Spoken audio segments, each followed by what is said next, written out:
The underwater shots in Stingray were recorded using an aquarium measuring 2.44 metres by 1.22 metres.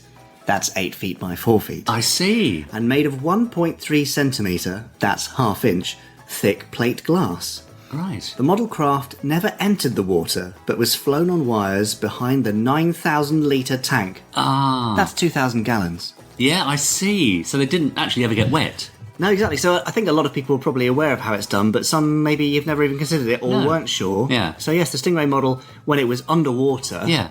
Never Wasn't got underwater wet. at all.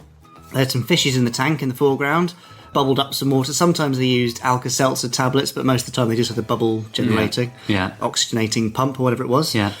And then, they'd fly it behind, shine some lights through so that you get the kind of rippling water effect on the craft itself. I think it was a really effective trick. Would it not have been more effective just to put some sort of filter on the lens and shoot it that way? You can get the fish, I don't think you can get the depth and the distortion of the water. No, that's true. No, it was a really, really nice trick. Now, there is a famous-ish story of... In fact, there's two interesting stories related to this. I hope so.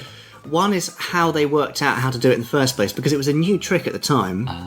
And from memory, and I'm pretty sure that Des Saunders told this story, Reg Hill and the rest of them were sat in an office meeting, a production meeting, probably in pre-production on Stingray, possibly towards the end of FAB Facts 5, and on the wall was a calendar. Yeah.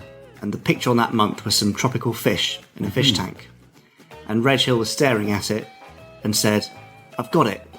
We shoot through a fish tank." Eureka. And that was the eureka moment. I see. Because it was early days, again, I think this story comes from David Elliott, again from memory. When they first put the fish tank together, they didn't really consider the colossal pressure involved, and they didn't explain to whoever it was that made the tank what it was going to be used for or why, etc. So they filled it with water. The weight of the water was so great that when they popped out for lunch, the glass buckled, smashed, and thousands of litres of water were emptied across the studio floor when they came back. So they had to get much thicker glass for future tanks.